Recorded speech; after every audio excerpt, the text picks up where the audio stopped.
what are the ones that you're paying attention to as training camp comes and now that we're all settled and stuff like that?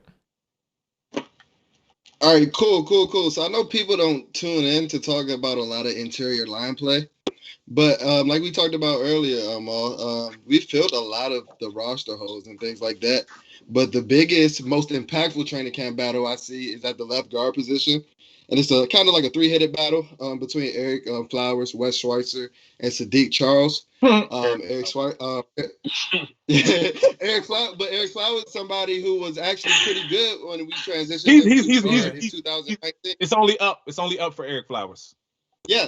So he was good when he played in the Bill Callahan system in 2019. He went to Miami.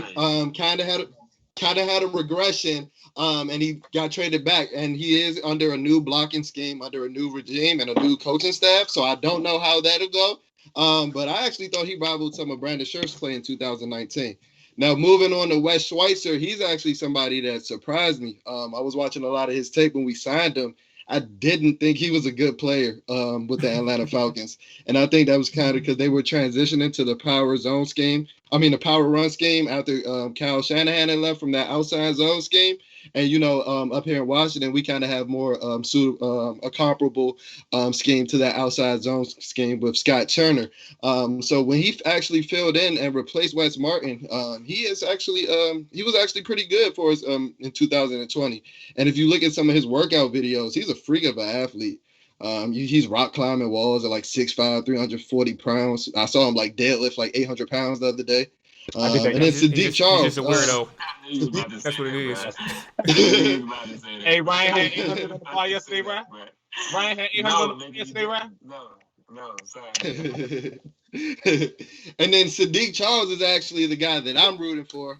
Just watching SEC ball, he was a left tackle at LSU, and he shut down some of the premier edge rushers.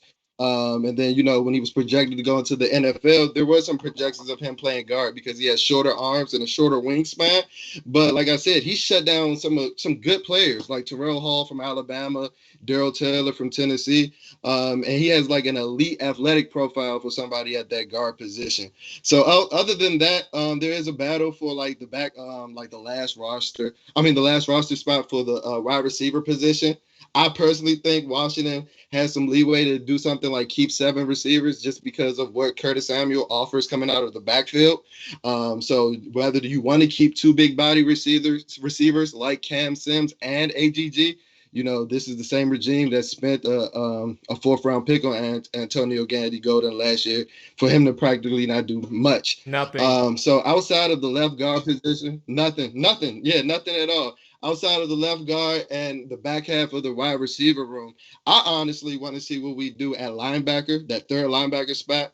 I think that Jamin Davis and Cole Holcomb have those locked up, but I do not want to see John Bostic on the field again. I don't.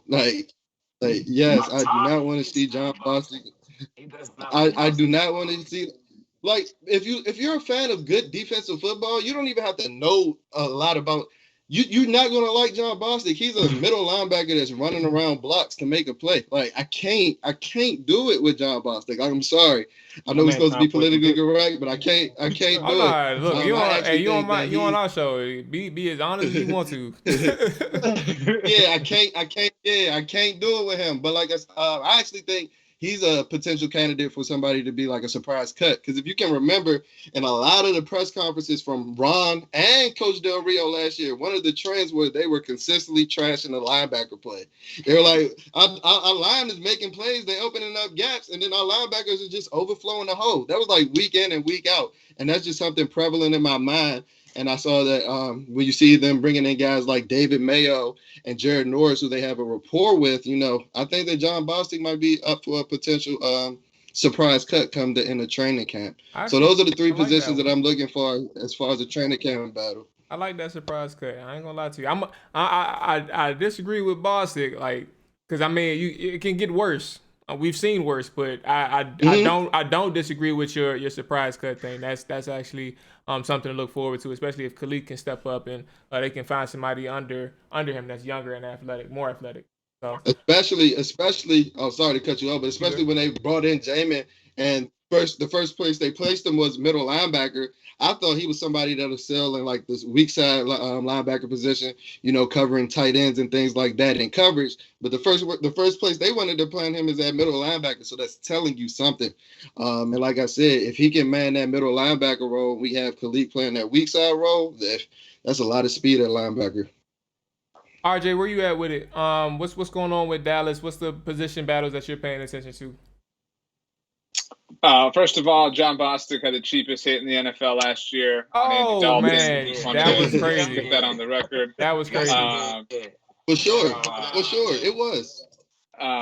But shout out to the Cowboys offensive line that didn't go protect Andy Dalton at all. But anyway, Cowboys. Yeah, I mentioned. I mean, they're returning a lot of starters, all their starters on offense. So like, there's not a spot that really like jumps out to me there. The spot that a lot of people have spoken about is tight end. Obviously, Blake Jarwin got hurt in week 1 last year. Dalton Schultz played really admirably, certainly for filling in for Jarwin and for doing so with Dalton. So, Dalton Schultz is a better blocker than Blake Jarwin. And a lot of times, ultimately, that's kind of the difference. And so maybe that's enough. But it's, as interesting as it is, it's not like spicy. Like, it's not like a training camp battle, because they're both really good players. They're both going to help this team. I do think, there's a lot of chatter, especially given the way last season went, about QB2, who's going to be this team's backup quarterback, because I don't think anybody has any real faith in Garrett Gilbert. Nobody has any faith in Cooper Rush, and Ben DiNucci obviously got a raw deal last year. And the preseason will help for them to have a preseason and have opportunities to play. That's somebody who, I think is maybe – I think it's possible the backup quarterback for the Cowboys this season is somebody who's in a different camp right now, somebody who gets cut, a veteran who just doesn't stick around, can't make his team because there's too many bodies or whatever. But that's maybe, honestly, I know that's boring, but that might be the heaviest battle on offense. And on defense, I mean, we talked about the linebacker position, but some of that isn't really a battle because, again, the Cowboys are going to give the snaps to who they want to give them to.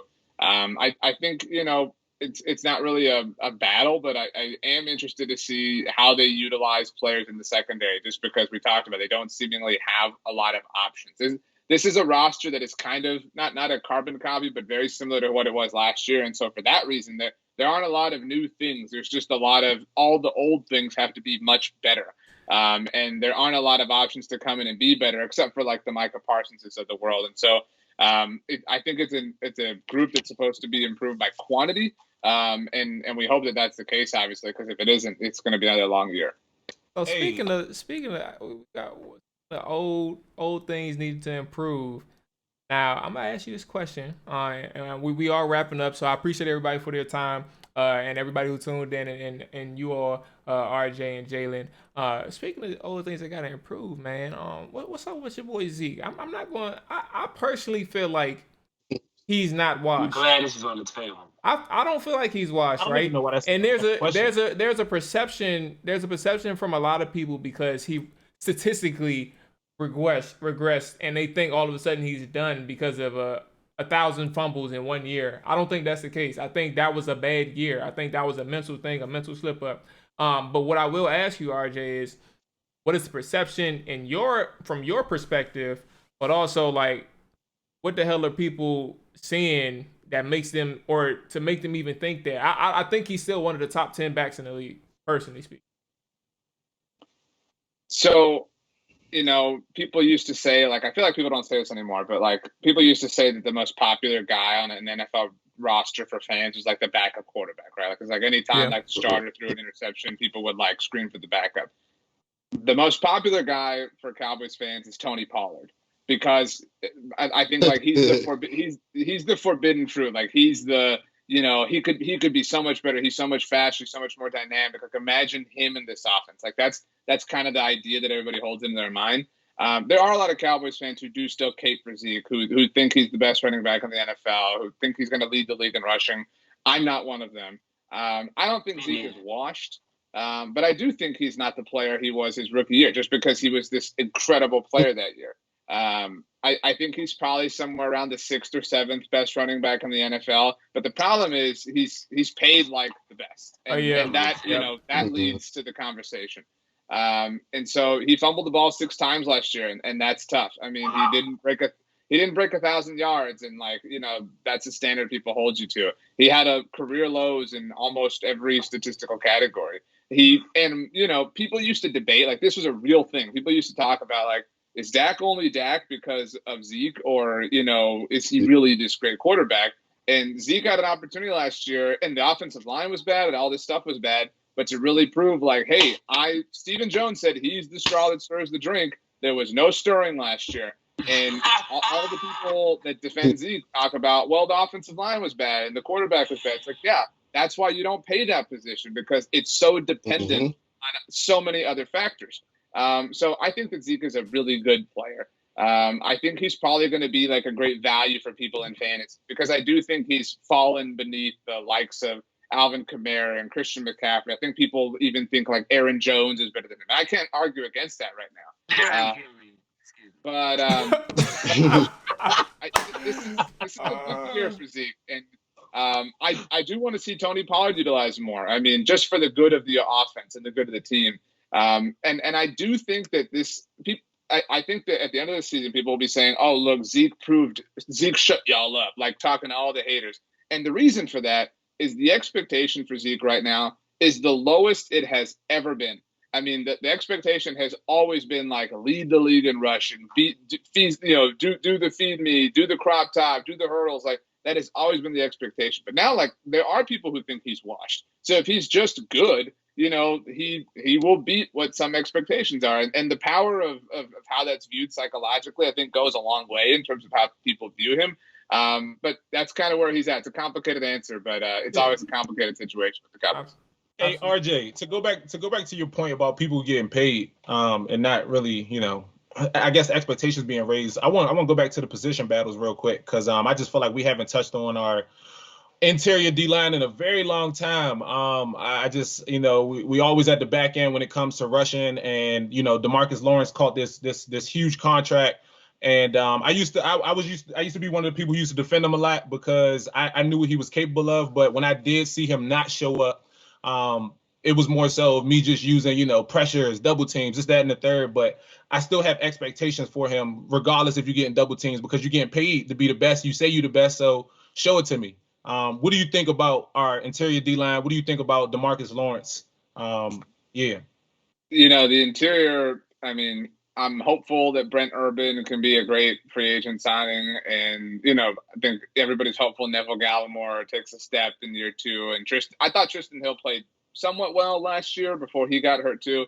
So, there's just hope. That's really all there is. But that's all there's been. The Cowboys refuse to address the interior of the defensive line, despite what everybody else in the NFL does. And that's a really frustrating thing.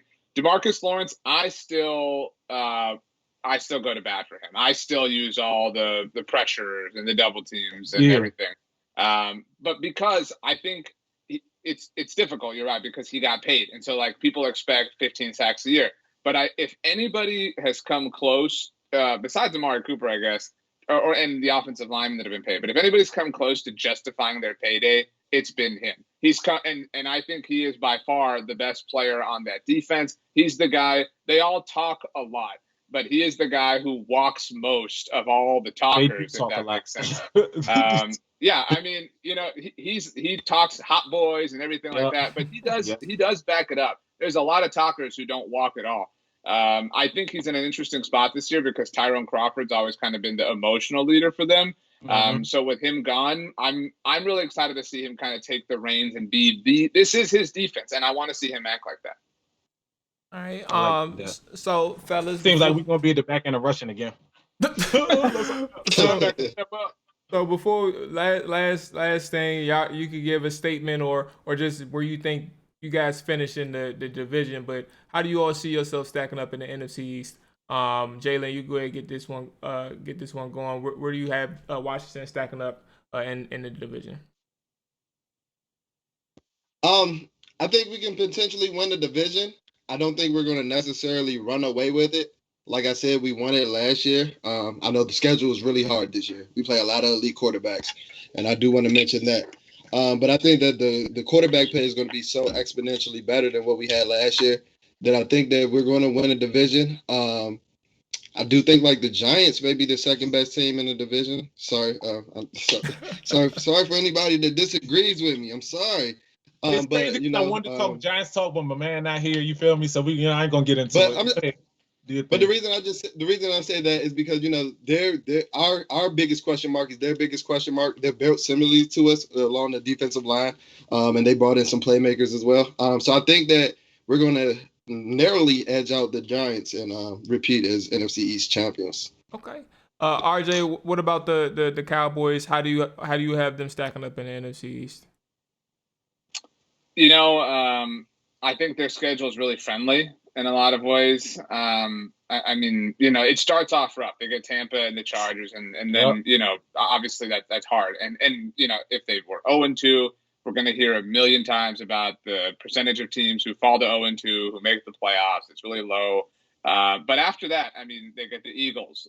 I mean, and if you go by quarterbacks, like cause to your point, Jen, I mean, about great quarterbacks. If you go by quarterbacks, they get Jalen Hurts, Sam Darnold, Daniel Jones.